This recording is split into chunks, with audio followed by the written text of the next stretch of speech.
역사는 흘러가도 풍경은 남고 그 풍경 속에 우리의 새로운 배움이 쌓여갑니다. 낮보다 빛나는 황금빛 뇌봉탑의 밤부터 호수 속 숨겨진 비밀 정원 삼다민월, 그리고 송나라 천년전으로 떠나는 신비로운 시간 여행까지 과거와 현재를 넘나드는 항저우의 두 번째 이야기를 지금 바로 시작해 볼게요. 한날 저녁, 저희는 항저우의 밤을 상징하는 풍경, 뇌봉탑의 야경을 마주하러 향했습니다. 멀리서부터 뿜어져 나오는 압도적인 황금빛은 그야말로 입이 떡 벌어질 만큼 웅장하고 아름다웠는데요. 뇌봉탑은 입구에서부터 에스컬레이터가 이렇게 잘 갖춰져 있어서 아이와 동반하시더라도 힘들지 않고 탑 밑까지 바로 진입하실 수 있어요. 올라가는 내내 쏟아지는 황금빛 조명에 압도되어 잠시 잊고 있었던 현실마저 꿈처럼 느껴지는 순간이었어요. 발걸음은 편안하게, 눈앞에는 더 멋진 비경이 펼쳐집니다. 사실 이 뇌봉탑은 1924년 붕괴의 아픔을 간직한 곳이에요. 2002년 현대적 복원을 통해 지금은 누구나 편하게 오를 수 있는 항저우의 상징이 되었습니다. 1층으로 들어가시면 옛 뇌봉탑에 흑벽돌 유적터가 보존돼 있어요. 탑 꼭대기 전망대로 올라가는 방법은 두 가지가 있는데요. 저희는 올라갈 땐 이렇게 엘리베이터를 타고 5층까지 한 번에 쭉 올라갔습니다. 한 층씩 올라갈수록 뇌봉탑이 품고 있는 세월의 깊이와 그 위에서 내려다볼 항저우의 밤이 어떻게 기다리고 있을지 정말 설레는데요. 함께 올라가 보실까요? 5층 정상에 오르면 이렇게 서호와 항저우 시가지 전체를 360도로 조망할 수 있어서 항저우 야경의 하이라이트라고 할 수 있습니다. 뇌봉탑 꼭대기에서 맞이한 서호의 밤은 기대 이상으로 환상적이었는데요. 칠흑처럼 캄캄한 호수 주변을 은하수처럼 감싼 도시의 불빛들이 물결 위에 잔잔하게 일렁입니다. 마치 거대한 동양화가 눈앞에 살아 움직이는 것 같았어요. 시원한 바람 속에서 밤하늘을 수놓은 야경을 아이와 함께 눈에 담아봤습니다. 우리가 오늘 보낸 이 시간이 아이에게도 훗날 꺼내볼 소중한 인생의 한 페이지가 되겠구나 싶어 마음이 뭉클해졌습니다.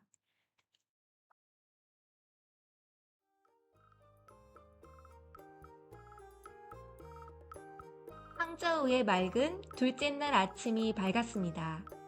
날씨가 참 좋았는데요. 호텔 조식으로 든든하게 배를 채운 뒤 전날 미리 눈여겨보았던 숙소 바로 앞 선착장으로 향했습니다.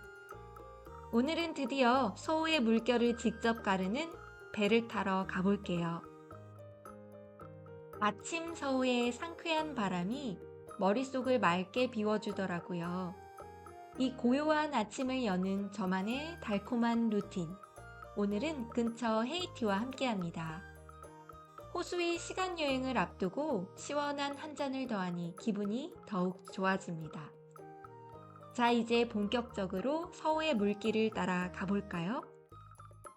설레는 마음으로 티켓을 찍고 탑승장으로 향합니다. 호수 위에서 마주할 서호의 아침은 과연 어떤 모습일까요? 배를 타러 가는 길 한껏 차려입고 화려한 사진을 남기는 분들을 보니 이곳이 정말 항저우의 핫플레이스라는 게 실감이 납니다. 저마다의 방식으로 이 풍경을 기록하는 모습이 서호의 아침 풍경을 더 활기차게 만들어주더라고요. 보시는 저 배는 화팡이라고 부르는 유람선인데요. 지붕 부분을 보시면 전통 기와를 올린 듯한 형태로 꾸며져 있는 것이 특징입니다.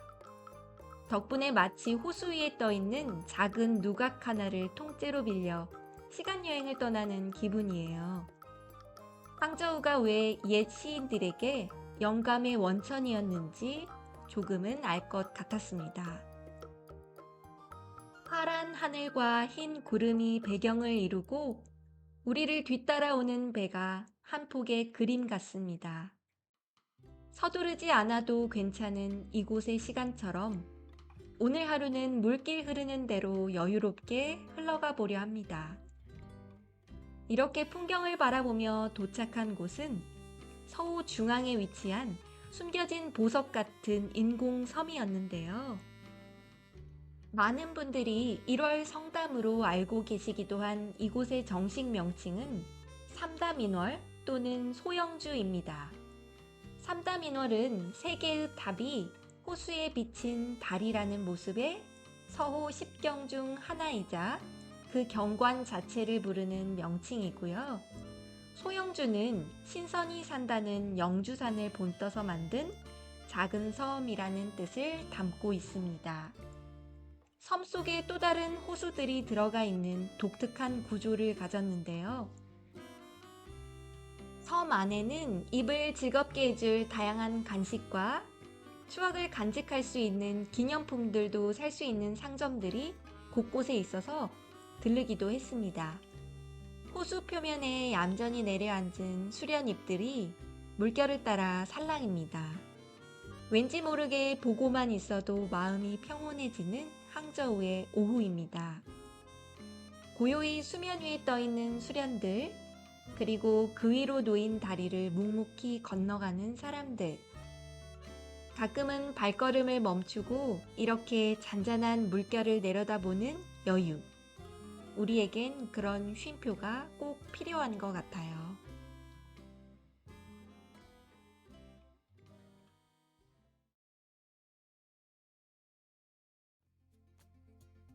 이곳이 특별한 진짜 이유.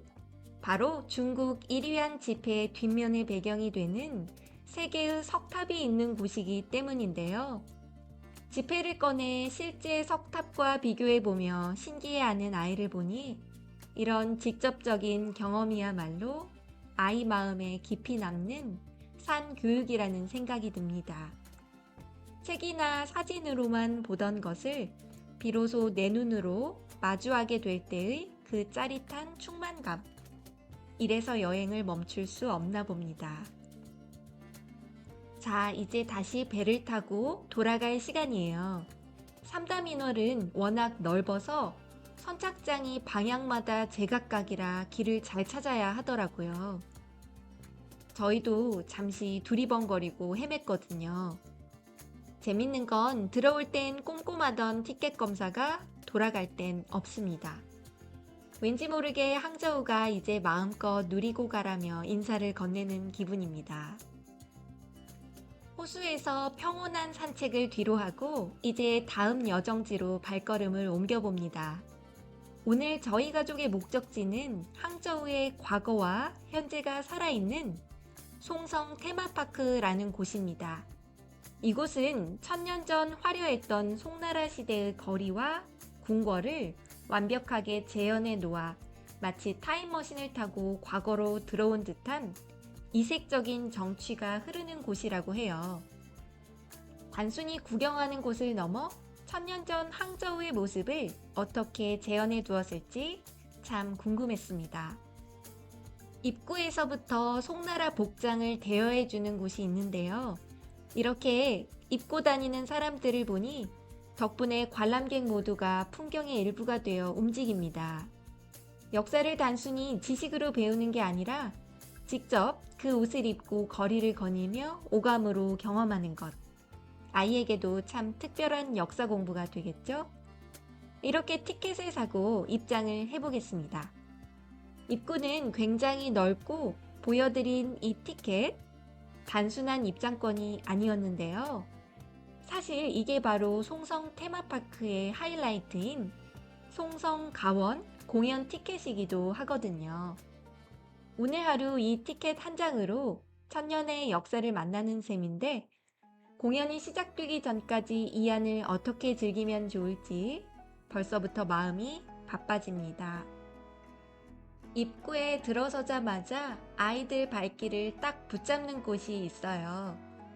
소리에 반응해서 물줄기가 춤을 추는 분수대인데요. 어른 아이 할 것 없이 신나서 고래고래 소리를 지르며 물줄기를 조종하느라 시간 가는 줄 모릅니다. 전통 건축물과 호수가 자아내는 풍경은 그 자체로 시선을 사로잡는데요.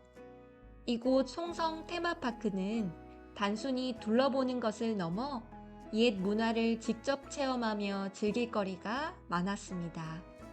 활쏘기 같은 민속 체험을 함께 하다 보니 여행지에서의 이런 경험들이 아이의 시야를 넓혀주고 소중한 추억으로 남겠다는 생각을 또 한 번 해봅니다. 직접 도전해보며 느끼는 즐거움이 여행의 가치를 더해주네요. 쭉 큰 거리로 들어가니 마치 축제 현장에 온 것 같았어요. 공룡 모양의 탈 것을 타고 신나게 거리를 누비는 아이들도 있고 정말 웅장한 동화 속 숲속 미로 같은 곳도 있습니다. 아이와 함께 즐길 수 있는 최고의 숲속 놀이터입니다. 공중미로 바로 옆에는 이렇게 무리를 걷는 징검다리도 있어요. 조심조심 발을 내디디며 징검다리를 건너는 아이들의 까르르 소리가 숲속에 가득 울려 퍼집니다. 빠질까봐 조마조마하면서도 끝까지 스스로 건너가는 아이의 뒷모습에서 또 한 뼘 자란 걸음을 발견하게 되네요. 자, 이제 이곳에 오면 무조건 봐야 한다는 세계 3대 쇼 중 하나, 송성 천고정 공연을 관람하러 왔습니다. 무대 위에 쏟아지는 웅장한 물벼락과 눈앞에서 실제 말들이 달리는 입체적인 무대 장치, 그리고 화려한 스케일에 한순간도 눈을 뗄 수 없었는데요. 단순한 볼거리를 넘어 송나라의 천년 역사를 온몸으로 체감하게 해주는 예술의 현장이었습니다.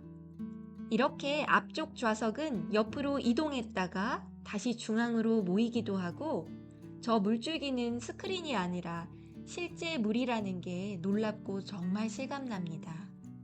무려 3,000석이 넘는 이 거대한 객석이 매번 매진될 정도라고 하니 항저우를 가신다면 꼭꼭 추천하고 싶어요. 천년의 시간을 압축해 보여준 송성 천고정 공연이 끝난 뒤 거리를 걸으니 이번엔 거리 퍼레이드가 우리를 맞이해 줍니다. 더 화려해진 거리와 축제 같은 행렬들. 여기는 정말 잠들지 않는 송나라의 거리가 아닐까 싶을 정도예요. 모든 여행지에는 그곳만의 이야기가 흐르고 있죠. 그 깊은 이야기를 직접 마주하고 공명하는 순간 우리는 비로소 그곳을 제대로 여행한 것이 아닐까요? 항저우에서 보낸 오늘 하루, 정말 완벽한 마침표였습니다. 빈검다리를 건너며 배운 작은 용기처럼 여행 속 크고 작은 도전들을 통해 아이는 매일 조금씩 단단하게 자라납니다. 세상 모든 곳을 배움터로 삼는 것. 이것이 제가 추구하는 교육 노마드 방식입니다. 지식을 넘어 지혜를 찾아 길 위를 걷는 우리 가족의 여정은 앞으로도 계속되겠죠? 우여곡절이 많았던 항저우 첫날과 둘째 날이 이렇게 모두 마무리되었습니다. 비록 계획했던 영은사는 가지 못해 아쉬웠지만 덕분에 더 조용하고 싱그러웠던 차밭 마을을 마주했고 눈부신 뇌봉탑의 밤과 천년 전의 뜨거운 역사를 온몸으로 호흡하는 잊지 못할 시간을 선물 받았어요. 인생도 여행도 계획이 틀어지는 순간 비로소 진짜 보석 같은 만남이 시작된다는 것을 이번 항저우 여행을 통해 또 한 번 깊이 배웁니다. 이번 여행은 아이에게도 저에게도 역사라는 거대한 흐름을 몸으로 체감하는 뜻깊은 시간이었어요. 우리가 지나온 항저우의 길들은 이제 영상 속에 그리고 우리 가족의 소중한 기억 속에 남겠죠? 항저우 동력으로 향하는 길. 상하이 집으로 떠나는 아이의 뒷모습이 한결 씩씩해 보입니다. 이번 항저우 2편 영상도 즐거우셨다면 구독과 좋아요, 따뜻한 알림 설정까지 꼭 부탁드릴게요. 그럼 우리는 다음 더 푸르고 생생한 여행에서 만나요. 빠이!